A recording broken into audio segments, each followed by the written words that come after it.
So when God says things in His Word, just believe it. Don't worry that it doesn't make sense right now, because it's going to eventually make sense. For example, we read an account in Revelation chapter 17 about what's called the great harlot. And she's riding on a beast. Now what's bizarre, and I have several of these because last time I went to Europe, first thing I got off the airplane, I went up to the place where they exchange coins, and I said, I want as many Greece 2 euros that you can give me. Because it's amazing, because on all euros, that's what they look like on the front, but on the back, obviously, each nation has their own. Well, Greece, which is very, very interesting, that's a whole nother message in itself, on the back is this unique little symbol. It's a woman riding on the back of a beast. Now, why that's interesting, folks, is because that symbol happens to show up all over Europe. Matter of fact, on the European Parliament building, right on the bottom left there, you'll see this woman, this naked woman, she's holding on to the horns of this beast. And by the way, Europe is named after Europa. And Europa was, in mythology, was a prostitute. And here she is riding on the back of Zeus. In mythology, Zeus changed himself into the form of a beast. A god comes in the form of a beast. Are you all hearing this? Okay, this happens to be the symbol of Europe. Hello, that's what they're named after. Okay, now listen to this, because this is really amazing. For some strange and unknown reason, this symbol keeps on showing up in the European Union. For example, this particular stamp, which was put out by Britain, it was to commemorate the European Parliament elections. It shows a picture of a woman riding on the back of this beast with an eerie parallel to some very amazing statements from Revelation chapter 17. Revelation 17 is the chapter that we're introduced to a harlot religious system. Now, let me stop here for just a second, because this needs to be said. Paul says, I present you to Christ as a chaste virgin. We are referred to in Ephesians as the husband is to love the wife even as Christ loved the church. And we're kind of pictured that way in Revelation as the bride. Am I right? Well, this is kind of interesting, because a picture of the church in several places in the Scripture is typified as a virgin who has adorned herself and prepared herself for her husband, the bride that's waiting for the bridegroom. However, what shows up in Revelation 17, everything that John sees throughout Revelation never gets the response this one gets. Read the few opening verses in chapter 17 in Revelation, and John says that he is astonished, shocked by what he sees. And the angel says, well, I'm going to tell you what this is, because all of a sudden John says, I can't believe this, because what he sees is this bride, flip side, who is now a whore.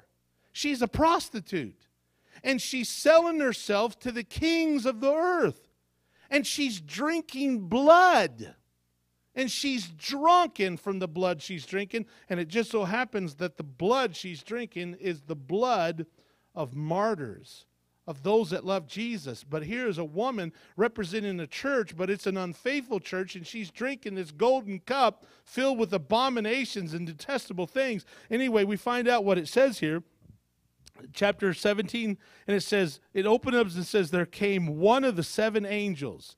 Notice what you see there. You see this little angel there, and it's kind of, right behind this woman. It says, and the great whore that sitteth upon many waters. Why don't you look at the bottom of the stamp there, and you notice, if it's not clear enough, that it's got a dolphin. and to kind of give you the impression that what this is water. But what's unique about it is that it goes on to say, and that there are 7 mountains on which the woman sitteth. So she's sitting on many waters, and it just so happens the waters also called mountains.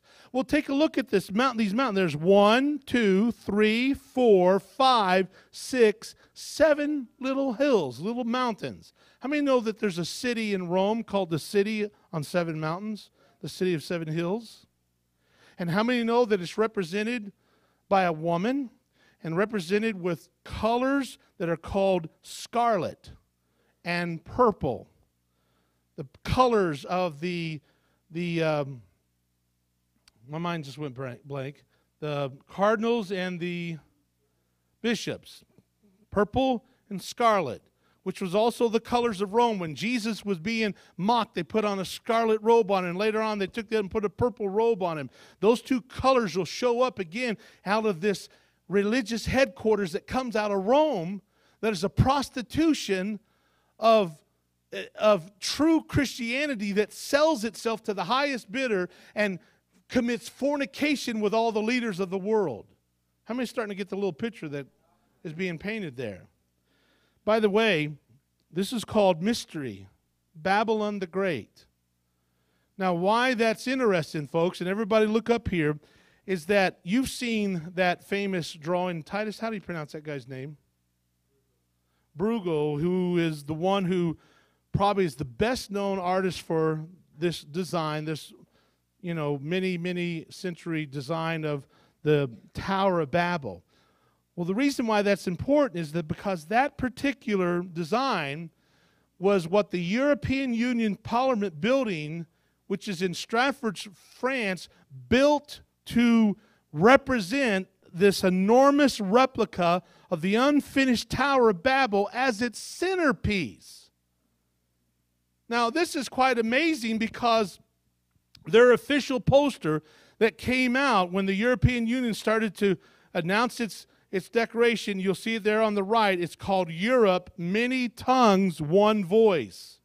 And notice how it's built almost identical, that poster, to represent the Tower of Babel. And isn't it odd that the issue of being many tongues, but it's one voice, is also quite amazing when you think about it, that what this really technically is and that what they said they wanted to do, they wanted to send a message to the world that we are rebuilding the one world.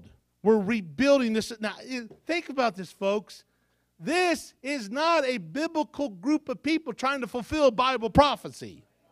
They're not going out of the way to make their headquarter building to just so happens come and coincide with Revelation or Daniel.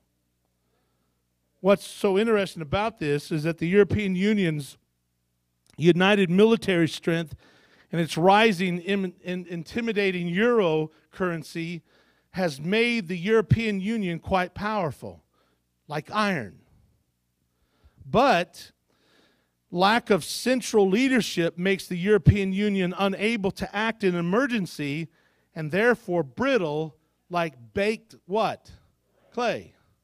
Now think about this for a second. For the European Union to become a force to react to crisis, they will have to give crisis powers to a common leader. And the EU will indeed get that person at some time in the form of a man that the Bible calls the antichrist. Is everybody with me?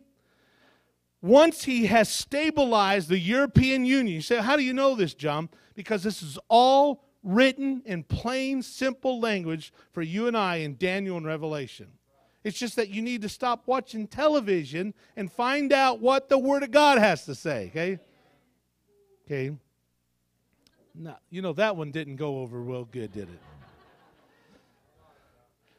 Once he's stabilized the European Union, he can then take on board the missing part of the old Roman Empire, and that's the Middle East. And then we find out, if you read on, that he's going to move his headquarters to Jerusalem. And once again, trodden down the Jews. Let me tell you why this is so interesting. Back 5 years ago, this was the headlines by Associated Press coming out of Brussels, Belgium. EU leaders agree on the first constitution. Now, you got to remember, here they got all this unity, but they have not got it. And by the way, 5 years later, they still ain't got it together. Isn't that odd that they're trying, they can't seem to, remember what Daniel said? They'll try, but they just can't mix. Okay, listen to this. European Union leaders agreed Friday on the first constitution for the reunited